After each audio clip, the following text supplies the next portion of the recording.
Bonjour à toutes et à tous et bienvenue dans En roue libre, l'émission qui nourrit votre passion du vélo. Aujourd'hui, on est à Barnoldswick au Royaume-Uni, juste devant le siège de chez Hope, pour une visite exclusive où l'entreprise nous a ouvert les portes de ses locaux pour vous faire découvrir l'envers du décor de la fabrication de toutes les pièces et les composants qu'on fabrique ici.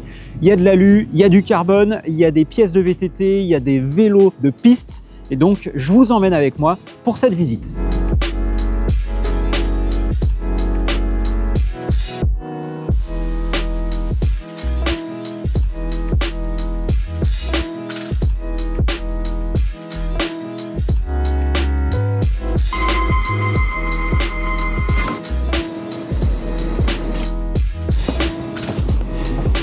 Salut Laurent. Bonjour Antoine. Comment ça va? Ça va, nickel. Top. Bienvenue sous le soleil de Barnoldswick. Eh ben merci. Donc je vous présente Laurent qui va être notre guide aujourd'hui pour cette vidéo.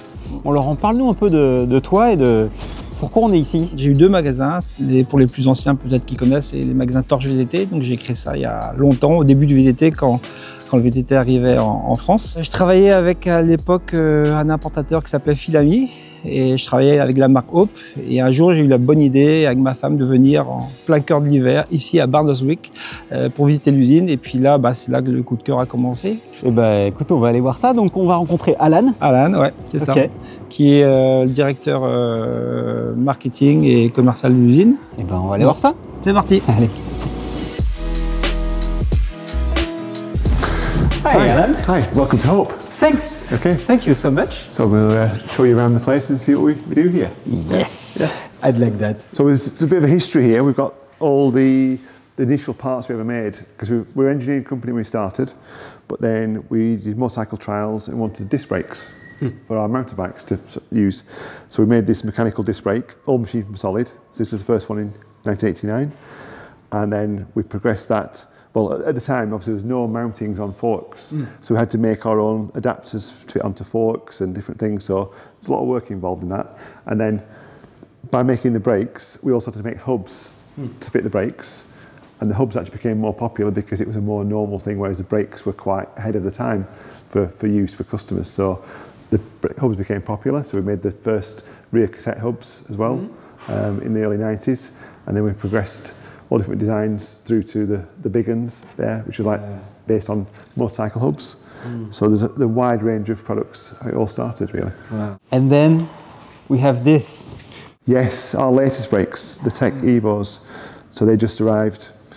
In the last few weeks, we've launched those. So they've been used all year on the MS Racing downhill team. Oui, alors là, c'est le nouveau Tech 4 Evo, qui est le digne successeur du Tech 4 qu'on a lancé il y a 4 ans. Donc, on a apporté quelques petites améliorations.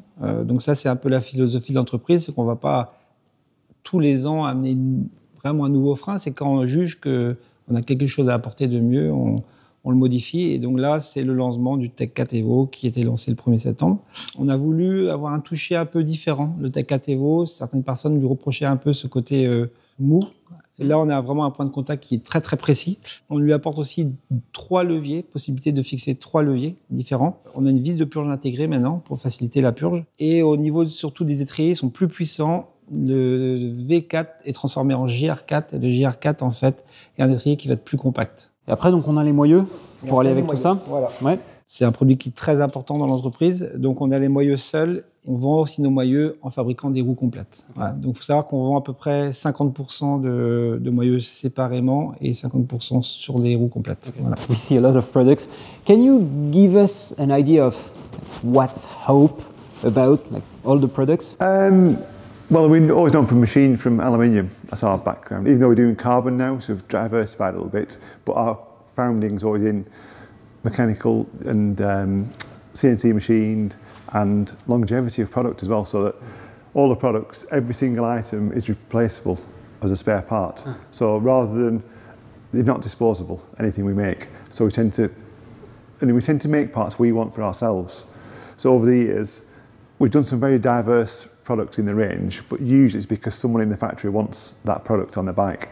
So we used to make lights because we wanted lights. And then even headsets originally, that was because we wanted more headsets. So we did that. So our range is quite massive really. There's not many brands now that cover such a wide range of products in the bicycle industry. Yeah, pretty diverse. Then right through to wheels. We always say the key to a wheel is the hub, because that's the thing that makes the biggest difference. But then we didn't want to buy other rims, so we can't make rims here because it's not really practical. So we do get them made to our own design, so we bring the rims in, but everything is built in-house. So we machine build the wheels, then they're hand finished in the factory here. So it's the best of both worlds, because you get a very consistent build with the machine, but then the hand finishing just chews that final bit. But again, it's always built onto a quality hub with replaceable bearings. And we're one of the first companies to change the end caps all the time. So we try and make every hub as compatible as possible. So you buy one hub, if standards change, generally we can change with them. So you can move along, so it just changes spaces. Okay. So, yeah. You do components, but you do also several colors? Yes, no, we've got 7 colours now. So we've got a full range of different colours, all anodised in-house, which we'll say later as well. So it's all controlled by us. So it means that we can make everything in the full colour range as well. Yeah, and then we've got the bikes, obviously. But we tend to have, bikes are very much a sideline for us. It's almost like something, we always wanted something that we could show our products on. Again, what I said before about the making things we want for ourselves. And we tend to make one bike at a time, one style. Okay. So because we were doing cross country before, we had a short travel. Now we've got more of an enduro, sort of 160mm travel. So that's why the 916 got made. That's gone well, people using it. But it allows us to demonstrate our products and show our products off to the best. And also, as we got into carbon manufacture with the handlebars, it's like a showcase of what we're capable of. So when you see the bikes, we don't necessarily sell many of them, but it's just like a showcase, realistically. It's crazy to think that you are doing one of the most beautiful bikes out there being a demo, basically. It is, yeah. It is to demonstrate what we do. Yeah. It also allows us to learn more techniques and things. Yeah. And you are doing another bike. So we were approached by British Cycling to help them with their project for the Olympics. So we were given the designs. So we actually worked with them then to develop the track bike. So for Tokyo, we did that first, and then again we developed it even further for Paris. So it's been used, and it's got probably one of the most medal-winning bike of the 16. At least I think there's 12 in each Olympics. Yeah. Wow. Yeah. Okay. So, but unfortunately, the UCI have changed the rules now. So from 2027, this is banned. Oh. The wider. So we are working on a narrower fork at the moment to work that. So yeah. But it's not intended to be a commercial success. More of. Not really. No, it's more of a passion thing as well. So we do sell them. So there are people buying them. So we've sold a few recently. So yeah. Okay. Yeah. So with making disc brakes, obviously another important factor is the rotors themselves. So we do a lot of rotors. We do maybe 50,000 rotors each year in various different styles and designs. But again, it's all in-house, is the production of those. So it's very critical, the material we use, the heat treatment, the finishing, and that's why the quality of the rotor. So the idea is that even if you overheat your rotors, they won't distort, whereas other cheap manufacturers will do. So it's a very critical product. And then, say the handlebars, then this leads on to carbon. So we've just done a 35mm rise bar now as well, so we're adding to range all the time, and different paint finishes. So it's another interesting product. And yeah. That we are going to see a bit later. Yes, again, you see all the production all in-house again. The painting, the laying up, everything in-house. Excellent. Yeah. So I guess we are going to see with Laurent the rest of the factory and see how it's made. Yeah, welcome to see you around. Yeah. Yeah, cool. Thanks. Thank you.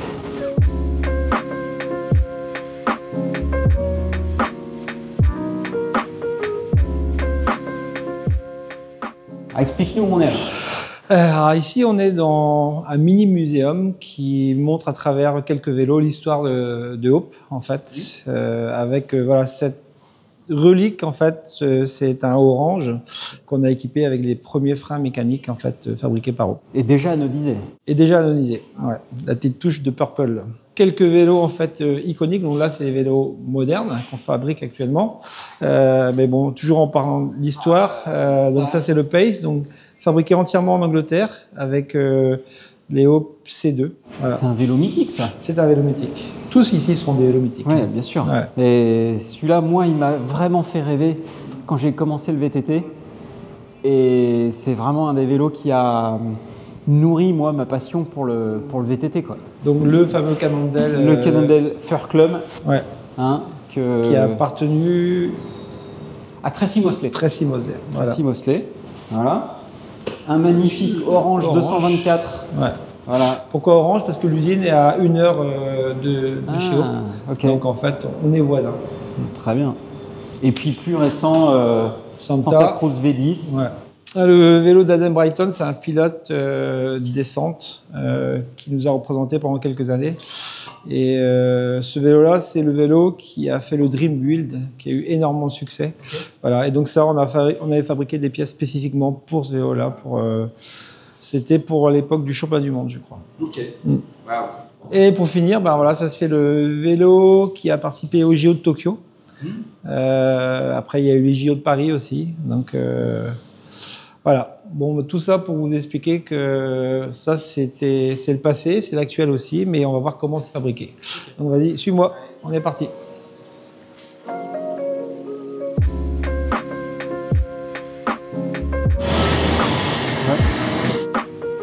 Alors Antoine, bienvenue dans l'univers. Bon Laurent, est-ce que tu peux nous dire un peu où on est et qu'est-ce qu'on fait ici? Ici, on est au début du processus de fabrication de nos composants. Ouais. C'est par là qu'arrive la matière première. Combien de matières premières on a ici? On est pas loin de 200 tonnes à l'année. 200 de tonnes matières premières. Okay. Entre l'aluminium, un peu d'acier, un peu de titane. Voilà. Ok. Donc là, on a les produits bruts. C'est des barres d'alu qui sont soit forgées, soit non forgées, okay. Selon ce qu'on a à faire avec. Il y a différents matériaux, différents diamètres, voilà, qu'on va débiter. Et parfois, maintenant, en fait, on a suffisamment de débit pour faire des profilés. Et donc, profilés, ce qui est intéressant dans les profilés, c'est que la pièce est déjà préformée. Okay. Donc, ça nous permet de gagner énormément de temps en usinage, en fait. Parce qu'on va voir que l'usinage, c'est un processus qui est très long, très coûteux. Donc, tout ce qu'on peut optimiser en temps, on le prend, quoi. Bon, du coup, ça, c'est la salle des machines, alors. Ça, c'est la fameuse salle des machines. C'est une des salles de machines. Ouais. Donc, il faut savoir que nous avons 70 commandes numériques, dont les grosses machines à commande numérique 5 axes qu'on a ici. Donc, on en a presque une vingtaine. Okay. Et il faut savoir que cette partie-là, elle travaille 24 heures sur 24. Okay. 7 jours sur 7, 365 jours dans l'année. Donc, elle ne s'arrête jamais. Donc, les machines sont jamais en repos et c'est ça un peu qui fait notre force, c'est qu'on optimise en fait notre parc de machines. Bon. Impressionnant. Ok, donc ici on est devant les brutes de forge. Donc je t'ai expliqué tout à l'heure que parfois on a des barres qu'on vient couper en morceaux. Mais ici on a optimisé donc la matière première. Donc on reçoit les brutes de forge comme ça. Donc ça par exemple c'est un mètre cylindre qui va être après usiné. Ici on a une manivelle. D'accord. Là, on a le centre d'un disque Centerlock. Ouais. Okay. Voilà. Là, c'est un moyeu avant, tout simplement. On a deux forges. On a pour le moyeu avant et pour le moyeu arrière, avec deux différentes tailles. D'accord. Est-ce que tu peux, nous expliquer l'intérêt mécanique de ce procédé? De la forge. La forge, ça permet vraiment d'améliorer la fibre de l'aluminium par une compression. Qui fait qu'on a un aluminium qui est beaucoup plus dur en fait. D'accord. Plus dur aussi à usiner, mais plus dur aussi en solidité. Donc en gros, si je comprends bien, la matière elle est compressée. Compressée. C'est ça, dans un moule. Exactement. C'est à chaud, à froid. À chaud. À chaud, d'accord. C'est fondu et compressé. D'accord. Voilà. Ok. Et là, par exemple, là c'est la pédale. Donc c'est la dernière forge qu'on a reçue. Et l'idée, c'est que ça nous permet donc d'améliorer la vitesse d'usinage, d'avoir une matière qui est très solide. Et voilà. Et après, en passant par cette machine-là, on obtient ça. Donc ça, c'est le avant et le après. Okay.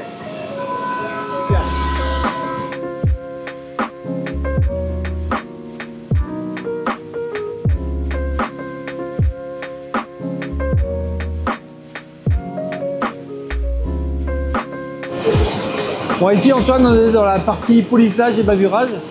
Donc toutes les pièces qui sont usinées passent par ici. Donc elles sont ébavurées, polies, avant de partir en anodisation. Voilà.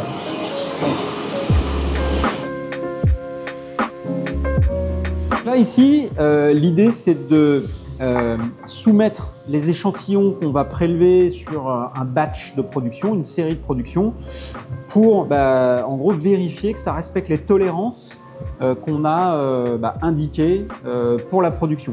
Donc comme ça c'est un contrôle qualité. Et voilà, on va voir ça avec cette machine. Là ici c'est un gros marbre. Et en gros le marbre, il va nous permettre d'avoir une surface parfaitement plane et extrêmement précise pour les mesures. Donc là on a vraiment la petite tête qui va venir toucher, en fait venir à fleur de l'étrier, de la pièce, pour venir contrôler si on est bien aux cotes et qu'on respecte correctement les tolérances. Et donc en termes de précision, on peut faire des mesures de l'ordre de 4 nanomètres, c'est très très peu. Ici, Antoine, on est dans le stock tampon. Ouais. En fait, toutes les pièces qui ont été usinées, polies, arrivent ici. D'accord?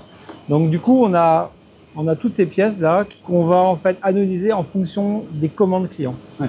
Ok? Donc par exemple ici c'est une potence, ouais. Un magasin ou la commande en violette ou en rouge, en fait, on la prend ici dans le fameux stock tampon. Et directement ça va à l'analysation et 2-3 heures après c'est directement mis en paquet et expédié.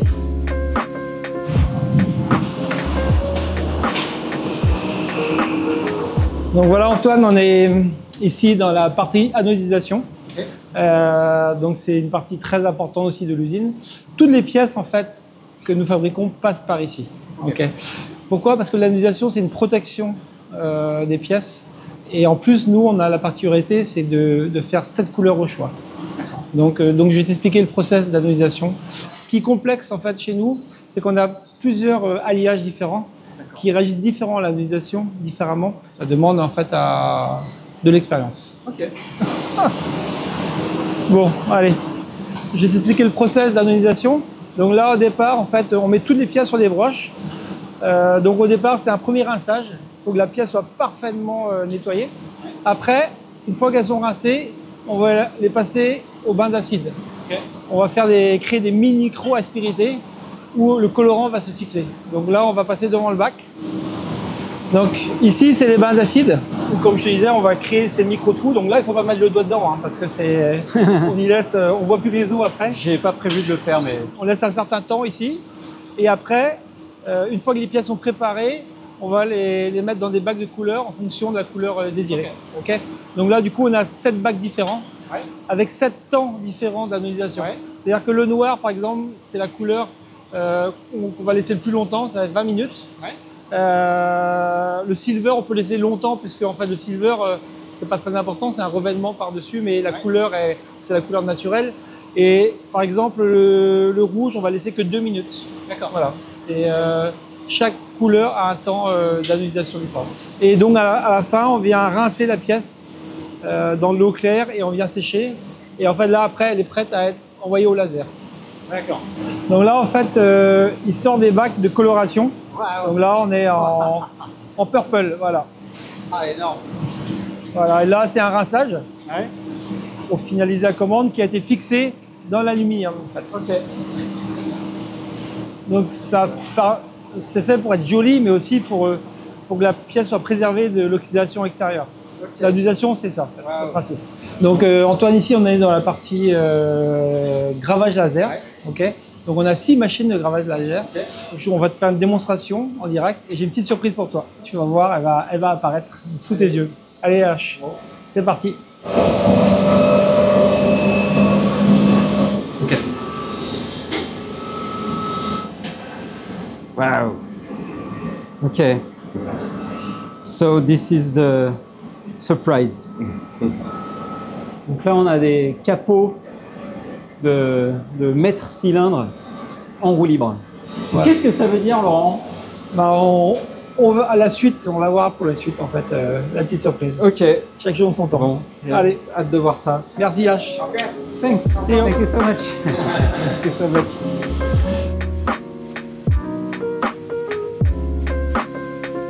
Je veux te montrer en fait et montrer aux spectateurs comment on fabrique un frein. Okay. Donc on va prendre cette petite caisse là et on va prendre des petites pièces pour assembler le frein et essayer de faire comprendre le processus de fabrication du frein complet. Voilà. Okay. Donc c'est parti, on commence par les maîtres cylindres. Allez. Le maître cylindre. Voilà, il en faut deux pour deux freins. Donc là, on va récupérer maintenant les étriers. Voilà, après les maîtres cylindres, donc il faut deux étriers. Alors, un étrier. Et deux étriers. C'est parti. Okay. Donc là, en fait, on est dans la partie décolletage. En fait, on va fabriquer toutes les petites pièces. L'olive, les petits pins, etc. Donc on part sur des barres soit d'acier, d'aluminium, selon les pièces. Ça, c'est du laiton, par exemple. Et en fait, on va la mettre dans la machine là. Donc évidemment, cette machine là, elle travaille 24 heures sur 24, 7 jours sur 7. Et comme les autres machines, elle fabrique que des petites pièces. Les barres, une par une, passent dans cette machine là, sont décolletées. Et tout ça, c'est pour fabriquer ces petites pièces là, qui sont les connecteurs, les petits pins des connecteurs des freins. Donc je t'en donne quelques-unes. Voilà, c'est parti. Alors là, on passe dans un endroit historique de l'usine. Donc comme tu sais, toutes les grandes entreprises ont commencé dans un garage. Et il se trouve que ces machines-là ont été achetées par Simon et Yann au départ de l'entreprise. Et elles continuent toujours aussi bizarrement à fonctionner. Donc elles fabriquent des petites pièces en fait. Voilà, c'est des embouts de moyeu. Okay. Bon, par contre, il faut savoir que ces machines-là, par rapport aux nouvelles, les nouvelles fabriquent 100 fois plus vite les pièces qu'à l'époque. Mais elles sont toujours là et c'est des pièces historiques. Donc là, ici, on est dans le département disque. Okay. Pour t'expliquer à peu près le process de fabrication. Donc on reçoit des plaques en acier comme ça. Donc elles sont là. C'est fabriqué spécialement pour nous en Allemagne. Donc on les pose sur ces machines-là et après elles sont découpées au laser. Donc ça c'est le laser, ça c'est la machine la plus chère de l'usine.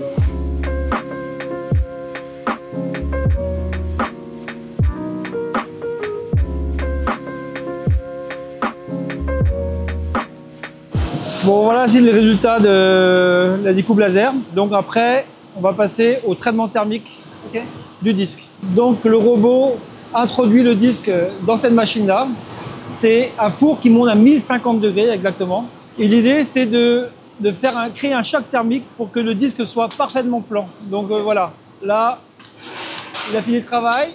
Il ressort le disque là du four.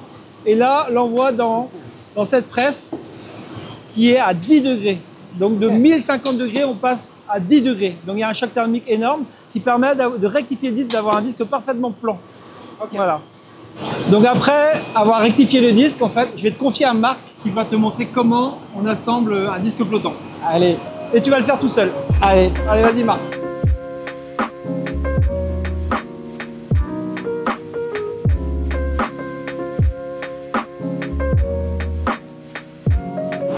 Moi, je m'éclate. Hein. So, then washers up, then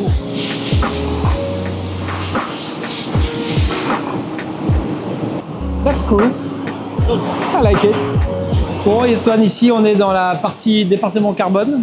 Hein, donc, on va aller voir le process de fabrication d'un guidon et c'est similaire pour les manivelles et les cadres carbone. Donc voilà.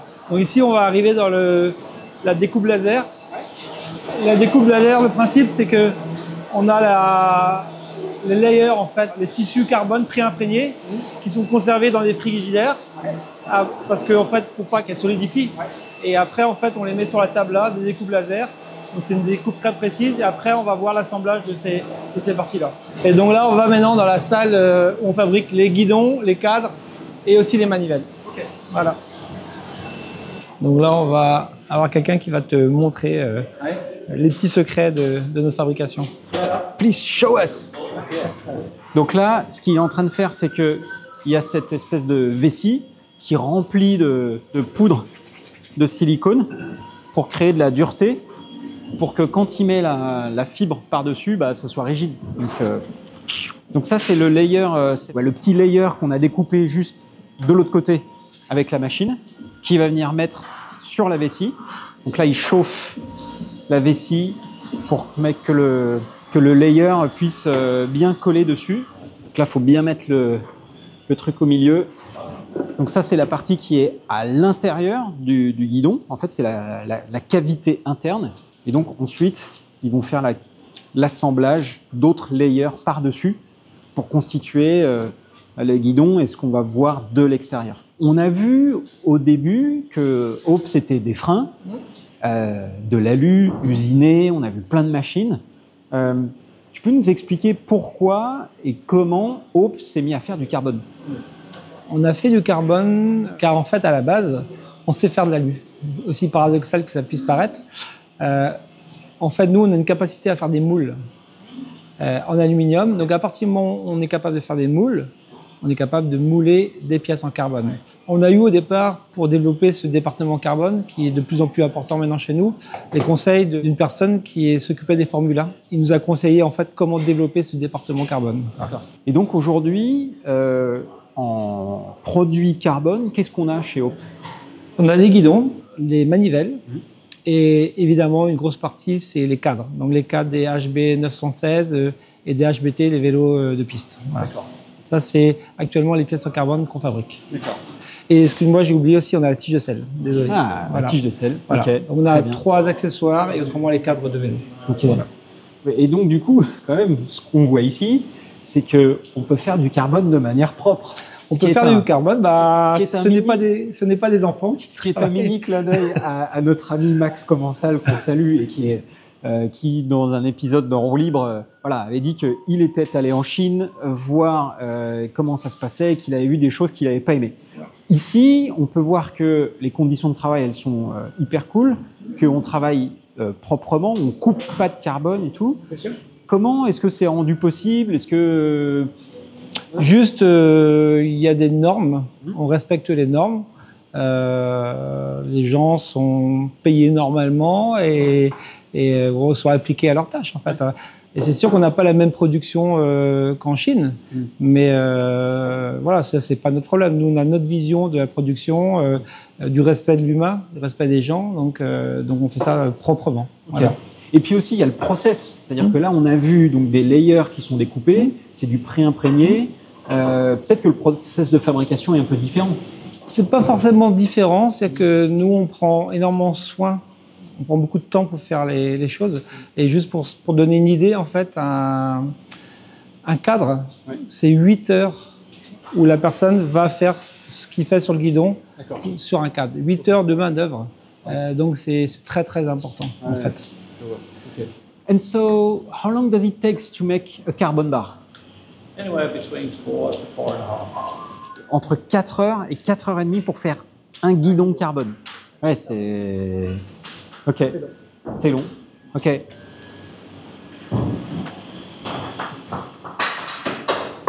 Une fois que la partie interne du guidon est faite, là il va rajouter des petits empiècements pour aller renforcer la structure du guidon et on va arriver gentiment vers la structure extérieure du guidon. Donc là il est en train d'appliquer un layer. En fait c'est pour donner le flex du guidon sur l'axe vertical. Il est presque fini, on a la rise et tout. On va venir le mettre sur le moule là. On va lui appliquer une dernière couche ici de layer qui est à mi-chemin entre l'esthétique et le côté rigidité. Ensuite, on va fermer le moule.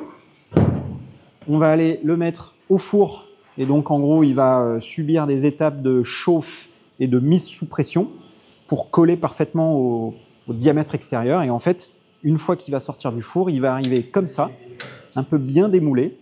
Et là, on a un cintre qui a encore la trace du moule et qui va passer à l'étape suivante, qui va être les bavurages et la partie peinture avec les finitions et les logos. Voilà. Et déjà, on a un produit qui est assez beau, quoi.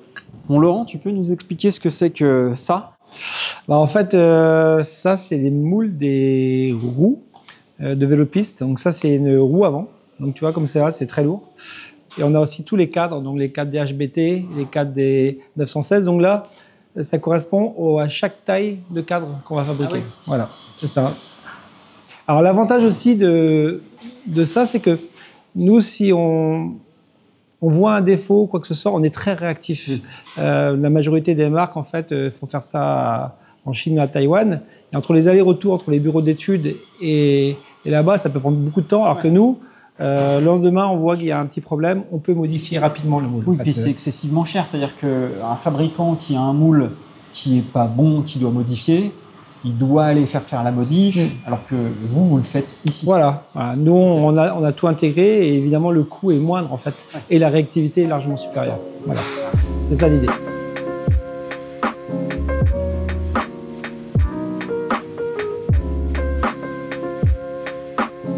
Eh bien là, on est dans une des pièces les plus importantes de l'usine avec l'un des hommes, sinon l'homme le plus important de l'usine, à savoir Yann. Yann, c'est le cofondateur et puis le copropriétaire de Hope aujourd'hui. Et donc, il va nous parler un petit peu de sa vision. Yann, can you share with us a little bit of the vision behind Hope, where it's going and like where it's from? Because there is some challenges keeping the core values and the roots of Hope with all the challenges of competition, new products, evolution. Can you take us a little bit through that? I think, well, originally, just a quick recap on where we actually came from. It was Simon and myself were motorcycle trials riders. We trained on bicycles when they first came out. There was Muddy Fox and British Eagle. They were all, and they were very basic, not very good, but we trained on those bikes. And then when we started in engineering, we were making aircraft parts. So we made aircraft parts for Rolls-Royce and British Aerospace, making the jet engines. So we worked in that. And we were training on the bicycles that weren't very good, but our trials bikes, our motorcycle trials bikes, had disc brakes on. So that's what we thought we could miniaturize those and put them on to the bicycles. So we did that together, and we were the first ones with a company called Mountain Cycle in America. Sure. So there was Mountain Cycle and there was us, and we showed at Anaheim. And we had Gary Fisher put them on his bikes and Mert Lorwell and people like that. And we were the first people with disc brakes. But we only made 10 of them, and they were mechanical disc brakes, and there were 10 bikes at the Anaheim show. Mountain Cycle had one bike with them on. For the San Andreas? San Andreas, yes. That's it, the aluminium San Andreas. And they thought that we were an enormous company that had thousands of brakes, but we'd only made 10. All 10 were at the Anaheim show, and it was a big deal. This was a long time, 30 years ago. And since then, it's evolved over the years. So we carried on doing some automotive car parts and aerospace, but then the hubs came. We started doing the hubs because we had to mount the brake onto something. So we made the hubs specially. They took off. Then we did headsets. We just gradually widened the range out. And obviously then the hydraulic brakes, and that's progressed on. And so we eventually stopped making aerospace parts and automotive parts and concentrated solely on bicycle parts, predominantly disc brakes and hubs. But since then, what we tended to do, if we had to buy a lot of something, so as the staff grew, 30 people, 40 people, 50 people, so if we're all riding bikes, say we had lights, wanted lights to go riding at night. We didn't like to buy other people's lights. That's why we made lights, because we wanted our own lights. We had to buy other bits, so we made headsets, and it progressed on. So we designed more and more. Totally wrong strategy if you want to build a big company. You shouldn't diversify. So we should have concentrated on one thing.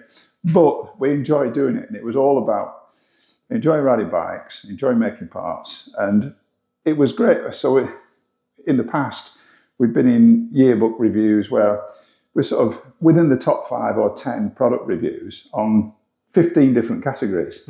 And for a small company with now 150, 160 people, to go against these massive conglomerates, the enormous companies, it was a great feeling. And I think that's what stuck with us for years.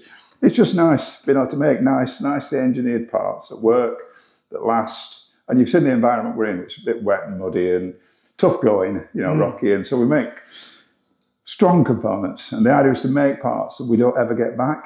We don't want them coming back. You want to make sure they're right and solid and work well. So sometimes we don't always go for the lightest. Sometimes just make sure they work really well and last.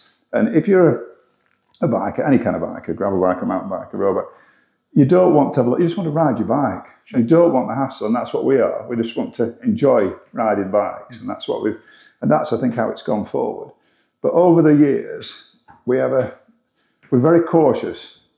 We've grown slowly, and we've never ever made anybody redundant. No one's ever been laid off. And it's sort of, we used to have a saying that only the paranoid survive. We're a bit paranoid about that, and we stick with people. As Lauren, our apprentice to it, we've been with Lauren for years and years, and people always tend to stick with the people we're with. Same as the staff, we like to look after them and stick with people. And we've never had massive debts. So we own the building, we own all the machines, we have some money in the bank, keep it safe, and look after staff, look after people, look after the product. And that's what we've had lots and lots. Every week, someone tries to buy in or buy us out. Or there's so many, they come in their suits. We call them suits, talking suits. And I think the bike industry has had a phase, especially around the COVID time, when everything was going really, really well. A lot of the finance people came in, and they love cycling, so they wanted to buy these biking brands, and they just swallow them up, and the personality disappears instantly. And we want to try and keep the personality of the business there. And so it's still owned by Simon's widow and family and myself. There's no other shares to anybody else. It just stays with us. And we could be much bigger. We could make lots more. How much money do you need? It's nicer to be comfortable with no debt, everything paid for. The only thing about that, it's not very adventurous, but do you need to be that way? And a lot of people talk about the environmental impact and way things are, and I think it's far better.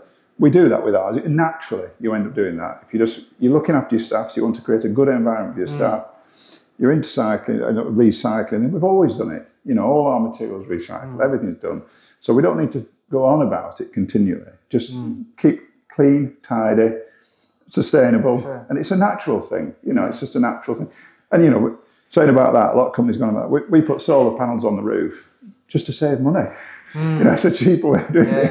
It's great, it's environmental friendly, but it's all the right thing to do. Do the right thing. And I think that's one of the things about, if we had an investor come in or a bank that controlled us, they don't understand the industry. People will know that. They'll see companies going bankrupt. Recently, big companies have gone bankrupt. And some of the actions that they do for their customers, it's awful what they've done to them, things like that. So, And it looks like if you had investors and financial investors, you wouldn't be doing some of the amazing projects that you are doing here, such as the HB track. The crazy plans, all the crazy plans. If you work there, we say we don't have a financial director. We just know, and what we say, if we know it's costing a lot of money, we say, don't tell me, I don't want to know. We just enjoy doing it. We've had some great fun with that track bike. And when we saw that on the track in Paris, we were there, and the first time, because it had been in Tokyo before, but no one got there. But we went to Paris, and the feeling of pride, and that came out on the track. My wife was in tears. And it just so emotional. It's just a wonderful feeling, and there's no price to that. There's no price for the emotion. And it's not. It's not about, and it's not about publicity either. It's very nice. It got recognition, and I love that the people that work here are then recognised and get the recognition internationally that they deserve. And I can also imagine the pride of the employees. And it's a motor. It's a drive for also. Motivating and making the employees committed to what they are doing here. And it's giving them free rein to do silly projects. As we talked about earlier on, the electric trials bike, which was the maddest thing ever. We should never have done it. We have quite a few projects we've done that are completely crazy, and it's just good fun. And they don't go anywhere, but it's enjoyable.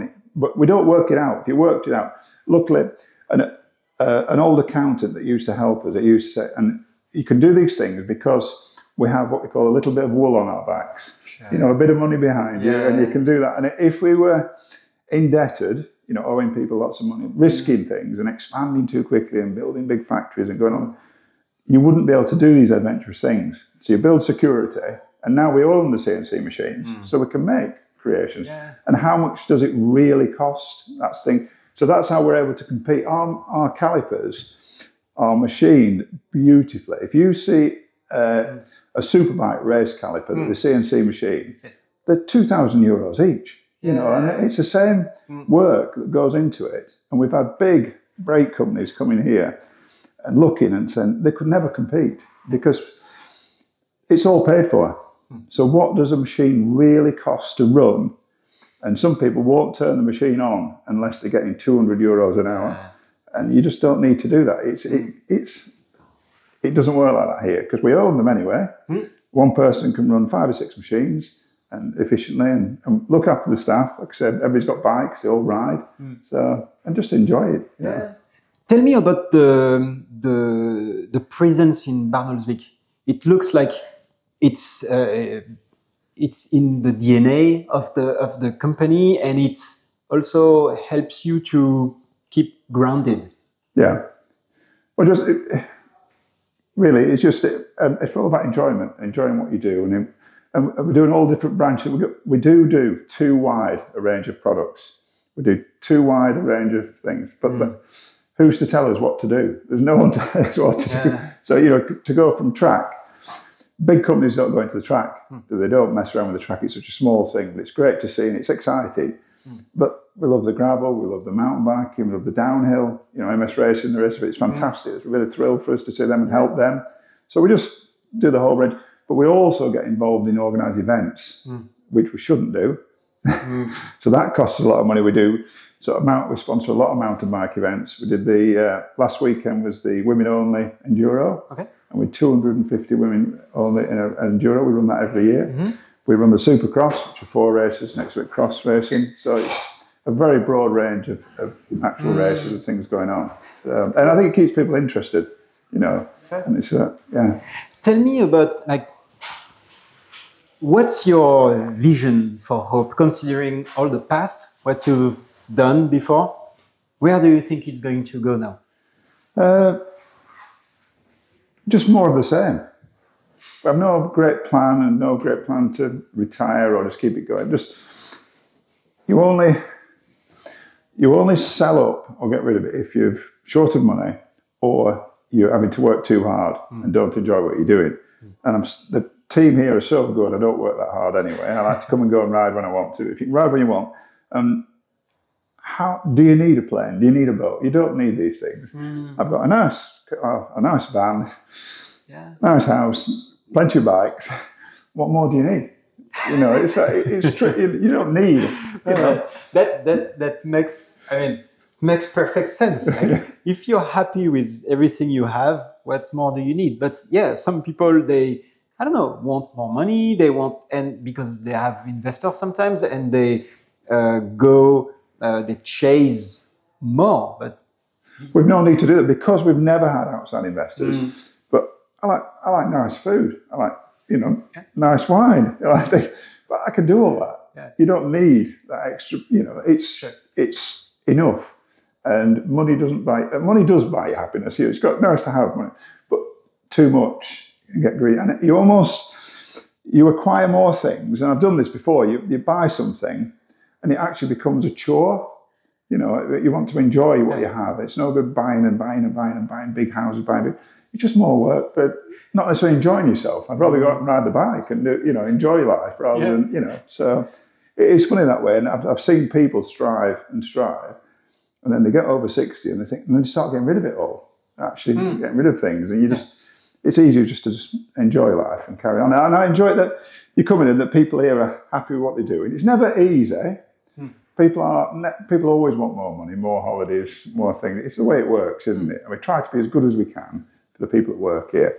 But that's one of my other pet hates, where people are buying these fake things, all different brands. People are faking them, copying them in the Far East. And I don't want to, it's great. They do some great things, but, have your own innovation. Don't just copy other people. And I don't know, I think people, when they're buying products that are made in Europe, the people that are making those products pay fair wages, they've got nice houses, they've got a lifestyle similar to what you have, and why shouldn't they have? Do you have to go for some cheap copy where it's slave labour, it's human rights are terrible, all that? And, I don't want to go into, go on, but that winds me up when people talk. And that's what if a big corporation came in and bought that, the first thing they would do is just go and get them produced somewhere cheaper. Yeah. And these big companies, like I said, I won't mention names, but the bikes do, and they move from China, they go to Vietnam, they go to Malaysia. Where's the cheapest? Who can we screw down now? And they'll say, oh, we'll get somewhere in Africa, we'll screw them down. And they're India, they're pushing it, and it's just crazy. Yeah. And it's like, even something like we have in Britain, it's like banks or power companies and they'll say, oh, we won't have a call centre in England. We'll have a call centre in India. We can pay someone 2 rupees a day and, a bowl of rice. And it's just pathetic. And why can't people run honest businesses, pay decent wages? And anyway, that's my rant. No, that's okay. Tell us a little bit about the academy, because I heard this was something that you wanted to do and you're carrying. Tell us about that. Well, the academy started, I was on a bike ride from Chamonix to Zermatt. Mm-hmm. The mountain bike ride. Me and Sam were on that. And I was riding and we just got time when we finished at the end of the day and just started making notes and things. And my son, Will, who's 26 now, he started off as a little child and he had a beautiful little Scott. It was an aluminium frame, but we put our disc brakes on it always. And it was sort of a child of the industry. You'll see them now and again from Specialized, from Trek, from anybody. And a child then has the best and trickiest thing. And they used to have them in the magazine to show one bike that was made. And what I said, why can't every child be a child of the industry, have nice trick bits, so whole bits all over the bike? And Woody, who works with, his son had the same. And I said, well, why can't we pass their bikes on to other people in the factory? And Will went from sort of a small child, he's now 6'8", he's had 15 bikes as he's grown up. And so that started me going with, let's make some really, just get the frames in and then put all the hook bits on. And you would never buy a bike of that. And we have a cheap company in England that sells cheap, very heavy bikes called Halfords. So ours, we call it an anti-Halfords campaign, because it's again a 30, I don't know, they're 20 kilos, some of these kids' bikes, and it puts children off. Right? So ours, hopefully, as they grow, they just swap the bikes, and as they grow, they get to ride a really nice bike, and it makes them love the sport. And the brakes work, the hubs work, everything works, and it's nice for our brand. It's nice for the brand. It's a good thing.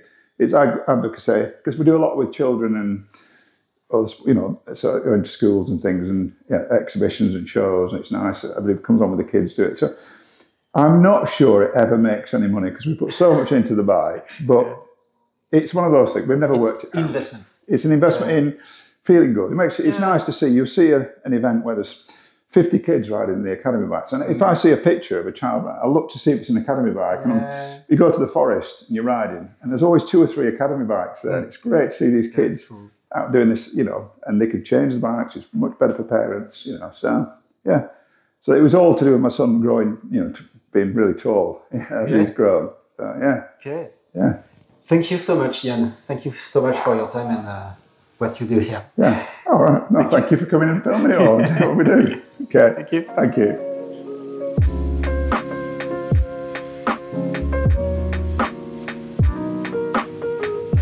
Donc ici, Antoine, on est dans le département roues. Donc ici, pour donner une idée du volume de production qu'on a, on fabrique 26 000 roues à l'année. Donc ça veut dire à peu près 500 roues par semaine qu'on envoie dans le monde entier. Et je vais te confier à Jason, qui est un peu le master des roues ici, et qui va te montrer comment on assemble une roue du début jusqu'à la fin. The boss. Hello. Hi, Jason. You okay? How are you? Nice to meet you. Yeah, hello. How we do wheels? A wheel. A wheel. A wheel. Start off with a hub. Okay. And the spokes. We have 2 different sizes.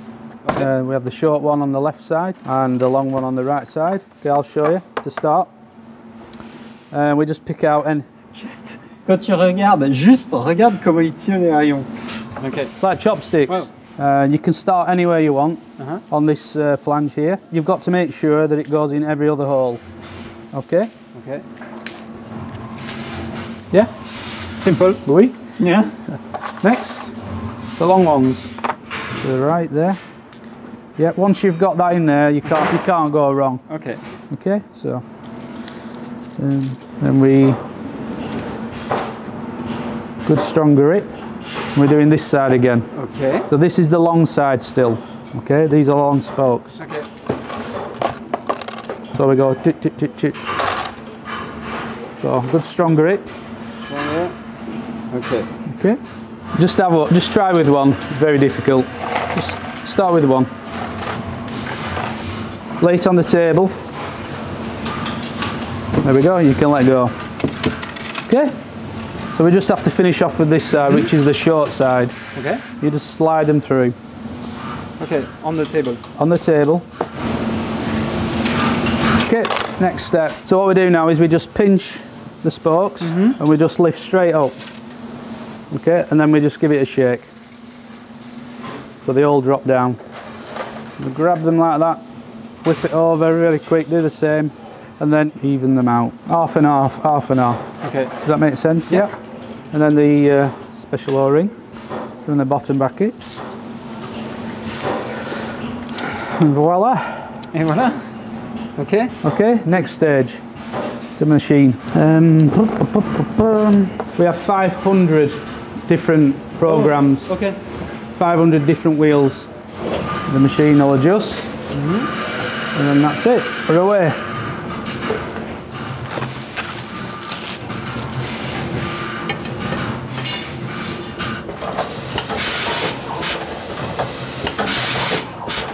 Okay, so it's under, over. Okay.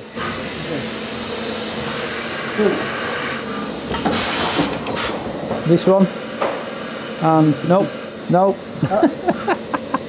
Okay. And this one.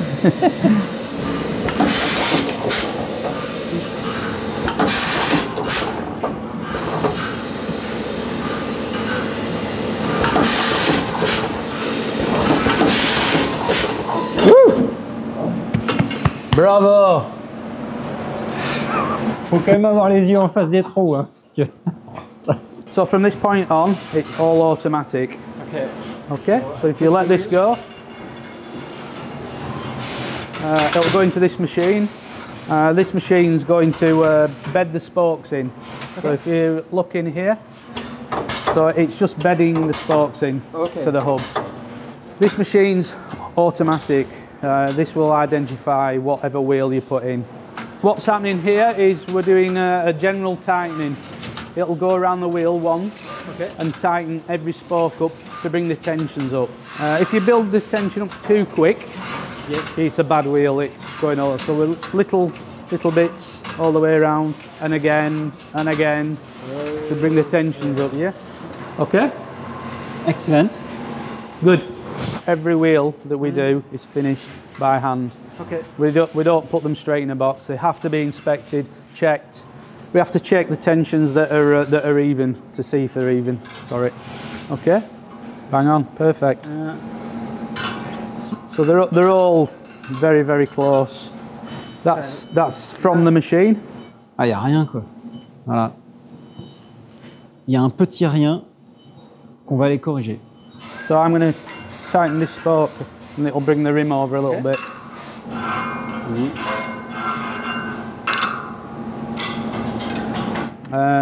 Because it's the up and down, we have to move two spokes together, not one. If you move only one, it'll move that way. Yeah, okay. If you move two together, it'll go that way. Always two together for the up and down, always. Oh. But when it came out of the robot, it was very, very small amount, so we're even smaller here. Okay. And then do you do the tension again? Check, yeah. Right. So this is it? Yeah, this is it, Yeah. pretty much. Pretty much? Yeah, yeah. We've got to do visual checks. Yeah? We've got to make sure that it's in dish. Do you know what dish is? The rim, Yeah. has to be in the middle of the hub. Can you see this pin here? Yeah. Just touching. We need to take that off. Turn the wheel, has to be in the same place. Okay. Bang on. Good wheel. So 500 a week. A week, yes. 26,000 Give or take. a year. Wow. Yeah. Thanks. Okay. Thank you so much, Yeah, Jason. no problem at all. Thanks. Yeah, would you like that? Oh yeah, sure. Maybe later. Maybe later. C'est bon, bah, écoute, t'étais entre de bonnes mains. Maintenant, on passe à l'assemblage des freins.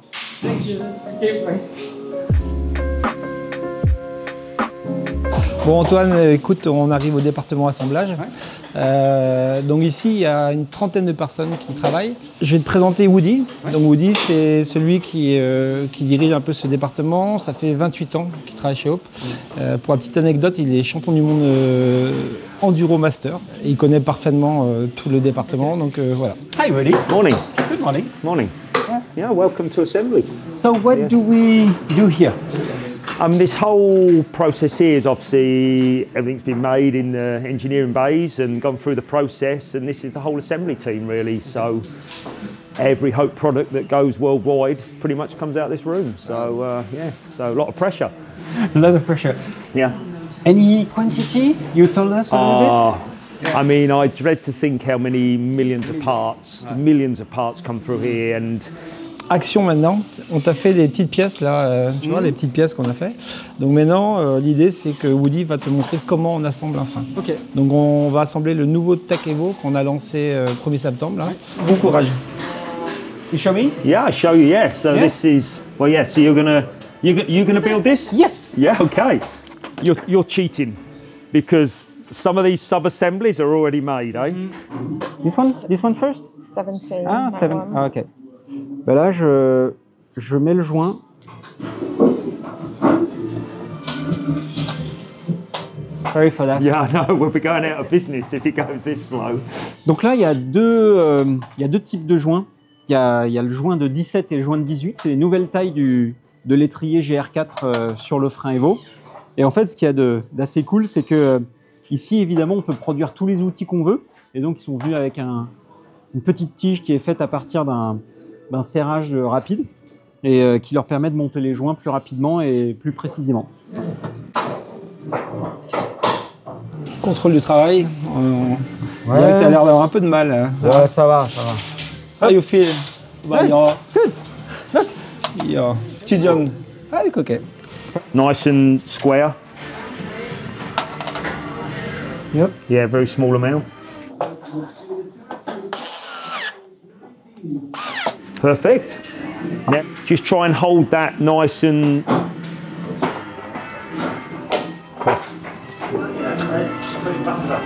All good? Oh, God. And you good to go? Yeah. Huh? You know, like a kid. Yeah. So that's half the break. Halfway there. Wow. Yeah. Then we work on the master cylinder, eh? Et là, on a fait que assembler des pièces sur lesquelles on avait déjà mis des joints et tout ça. Woody, il a fait une blague en disant que moi, j'ai mis 5 minutes à assembler ça, mettre les pistons et tout ça. Woody me dit qu'à côté, elle en a fait 20 pendant les 5 minutes. Bon, je vais pas être l'employé du mois, hein, c'est sûr. What do we do now? Yeah, so halfway there, done the caliper. Now we work onto the master cylinder. Okay. We're going to move on to Fran, who assembles. She's got the nice job of, we've already pre-built the master cylinder because there's a lot of sub-assemblies, the clamp, the bearings, the piston. This is all done in another assembly department, and the same with the blade. It takes as long to put that together and that together as it does to get the end product, obviously. So there's a lot of different processes in the background. So yeah, Fran will combine the two. And Hi. Hi, Fran. Okay. So. Donc là, je mets l'axe sur le levier. Je mets un petit peu de frein filé à côté. L'écrou qui tient l'axe que je vais venir mettre à la main. again, all these little fastenings are made in the factory. So to put one brake together, I would say we produce maybe 30 different parts to make the one brake. Et donc là c'est la petite vis. Par exemple, la petite vis de purge, elle est faite ici, quoi. Ils font beaucoup de pièces ici qu'ils pourraient faire produire en Asie pour rien, mais ils choisissent de le faire ici parce que ils contrôlent la totalité de la qualité des pièces qui sont faites ici. Clac. Yay. Et bien maintenant qu'on a assemblé notre petit mètre cylindre notre étrier. On va composer donc un circuit complet et on va aller à la partie bleeding. On va mettre le liquide de frein. And I mean, and what you're doing here is pretty much how we make the brakes, because every brake is made to order.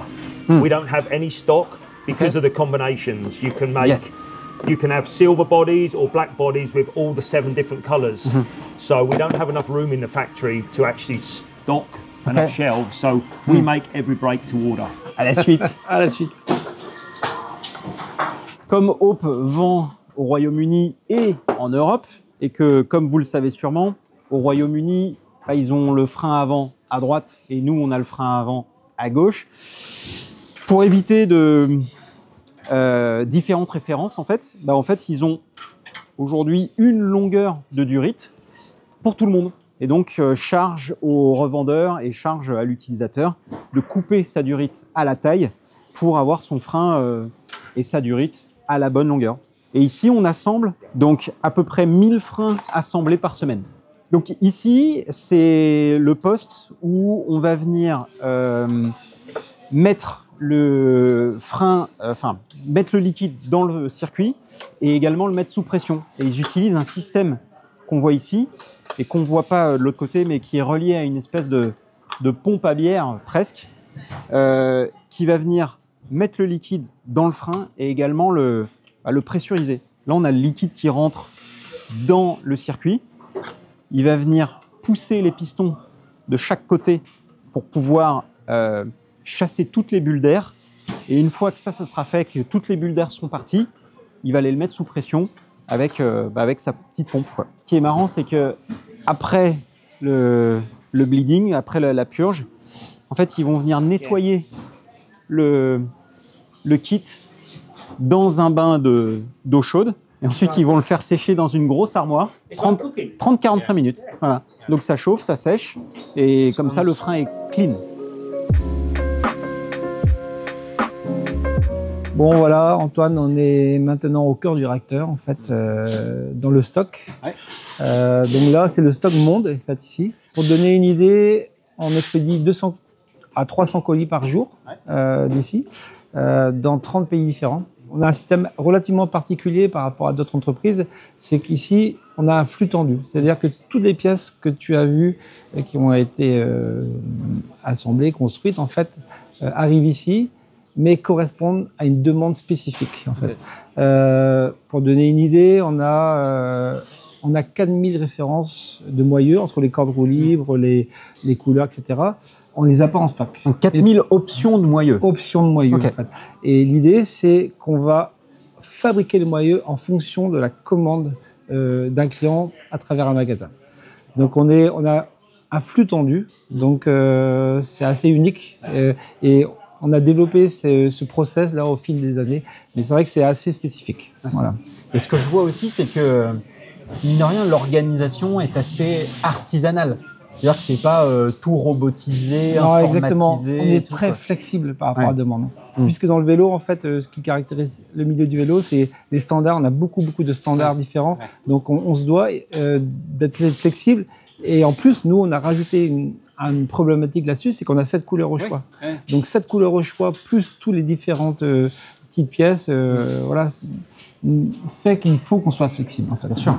Et en fait, j'ai l'impression, enfin en tout cas ce que je vois ici, c'est que ça fait véritablement partie de l'ADN de Hope, cette personnalisation. Bien sûr. On voit ici plein de disques dans différentes tailles, différentes couleurs. Et, ouais, l'entreprise s'est construite autour de ça. Bien sûr. Ouais, bien sûr.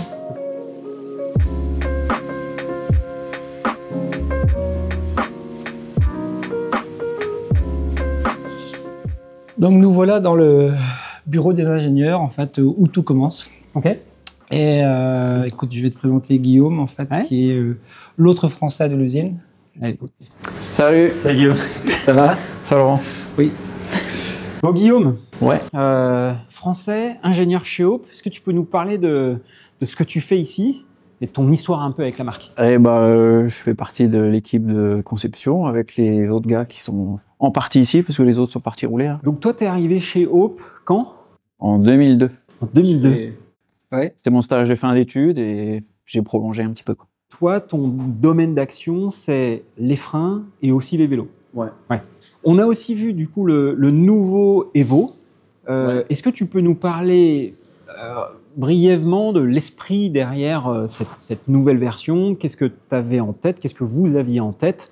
Bon, en fait, ce qu'on voulait, c'était garder, faire un mix entre les qualités du Tech 3 qu'on avait avant et celle du Tech 4. Ouais. C'est-à-dire garder la puissance du Tech 4 qui était accrue par rapport au Tech 3, mais avoir un toucher un peu plus solide, qui est franc, qui est un peu le toucher haut, on va dire, entre guillemets.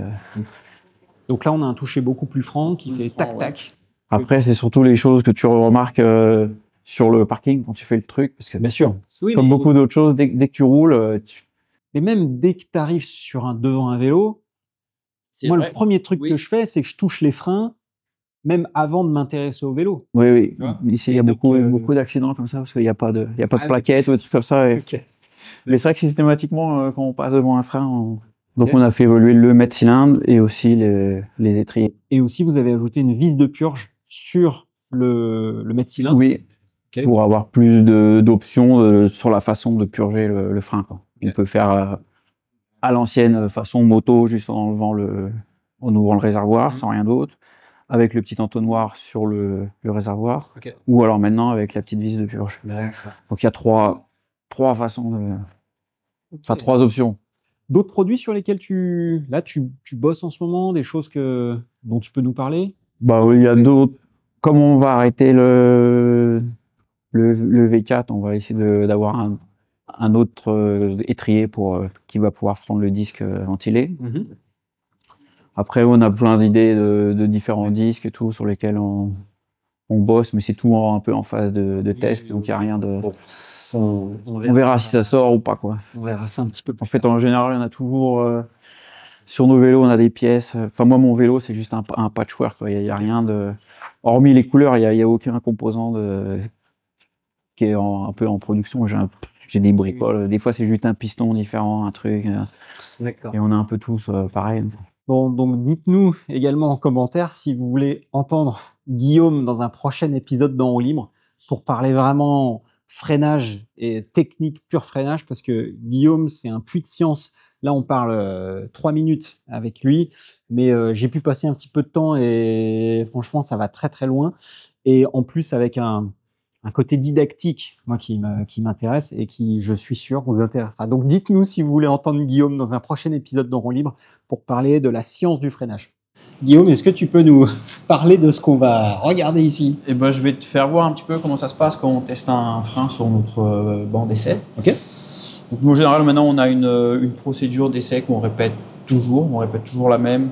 Donc, dans le fonctionnement, on a ce vérin pneumatique là qui vient appliquer une force de freinage, qui est toujours qui est constante. Donc celle-là, elle est réglée avec l'air et donc elle change pas. Donc l'input c'est toujours le même.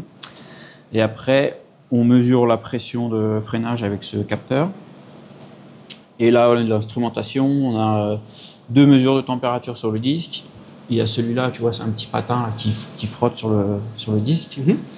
Et là, on a un capteur infrarouge.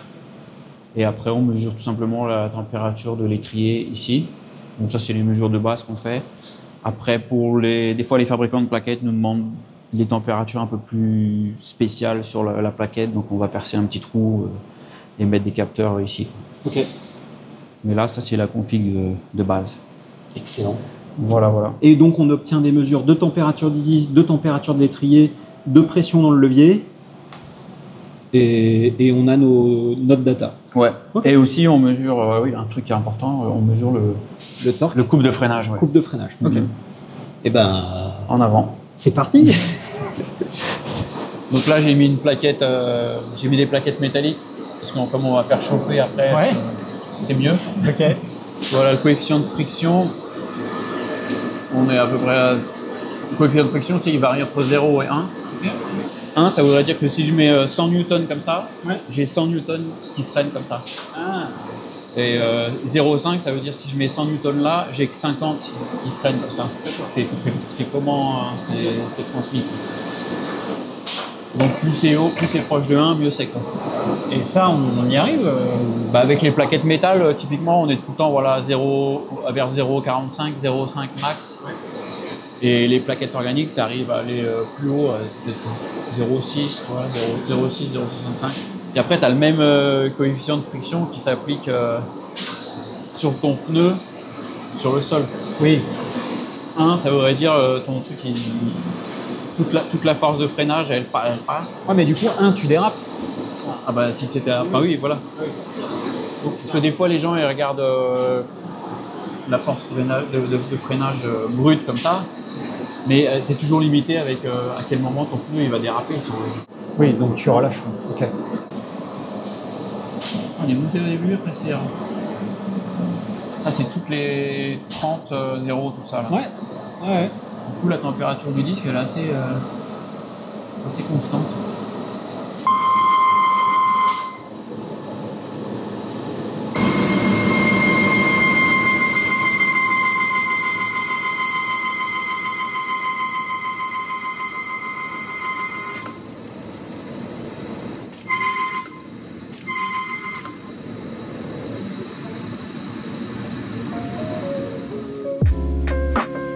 On arrive à un moment que vous attendiez tous, qui est le jeu concours en roue libre en partenariat avec Hope, avec lequel on va pouvoir vous faire gagner cette magnifique paire de freins Tech 4 Evo GR4 aux couleurs dans roue libre d'une valeur de 774 € avec disque adaptateur et les 3 leviers qui vont vous permettre d'adapter le levier à votre style de pilotage.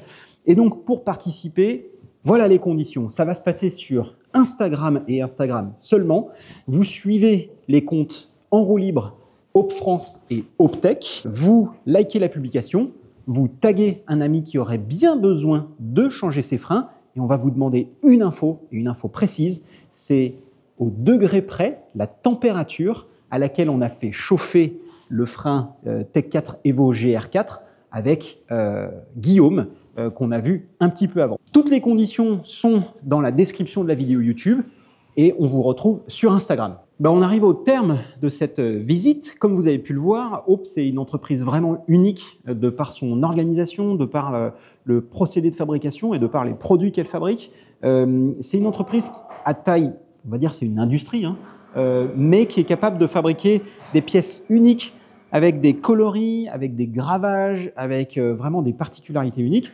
Moi, ce que j'ai noté, ce que vous avez pu voir aussi, c'est que c'est une entreprise qui est, on va dire, responsable et qui s'inscrit dans la durée en s'ancrant vraiment dans le territoire local et aussi dans son histoire. On a vu avec Yann que l'objectif, c'était de, évidemment, se développer, d'être là dans plusieurs années, mais pas forcément de grossir et d'avoir des ambitions démesurées, et puis aussi de nourrir l'avenir en alimentant, on va dire, le vivier de pratiquants avec des petits passionnés qu'on va, on va dire, alimenter, nourrir et soigner dès leur plus jeune âge. En tout cas, Laurent, merci beaucoup pour m'avoir permis de vivre cette expérience, de faire cette visite en tant que passionné. Et comme vous, moi, en fait, j'avais des étoiles plein les yeux tout au long de la visite. Partout où j'ai pu regarder, il y avait des pièces incroyables, il y avait des choses magnifiques. Et donc c'est vraiment, moi, je me sens vraiment privilégié. J'espère que vous l'avez vu. Donc, merci beaucoup, Laurent, pour ça. Merci à toi d'avoir rendu cette visite possible. Et puis, je sais pas, un mot de la fin? Oui, merci aussi à toi. Et à travers cette vidéo, j'aimerais bien faire partager ça à pas mal de monde parce que ça fait énormément d'années, ça fait plus de 25 ans que je fais des salons. J'essaye de prêcher, d'essayer d'expliquer en fait ce que c'est l'usine, mais tant qu'on vient pas ici, on comprend pas. C'est vrai que c'est unique. Moi, je dis souvent que j'ai la chance de travailler pour la plus belle entreprise du monde. Je le vis comme ça et c'est vrai. Et c'est vrai que aussi, ce qui est important pour moi, quand je fais la promotion Hope, c'est déjà avoir des produits qui vont durer plus longtemps. Parce que des produits jetables, voilà, il y en a plein et c'est pas la philosophie. Et aussi, quand je promouvois en fait Hope, j'essaie de faire garder les emplois ici à Barnsley, et ça c'est aussi très important. C'est être ancré sur le territoire et avoir une responsabilité. Parce que souvent on parle de responsabilité, on parle d'écologie, mais souvent c'est des mots, mais ici on essaie d'appliquer en vrai ça. Voilà. Bon, merci beaucoup Laurent. Et puis vous, si vous avez apprécié cette vidéo, et puis si vous voulez en voir plus, si vous voulez que je vous fasse découvrir d'autres usines, d'autres entreprises en tant que passionné, ben, n'hésitez pas à me le dire, n'hésitez pas à me le faire savoir en vous abonnant et en commentant cette vidéo et en me disant, par exemple, quelle marque est-ce que vous aimeriez que j'aille visiter. On vous retrouve très bientôt pour un autre reportage et d'ici là, je vous invite à kiffer très fort. Salut, à très bientôt.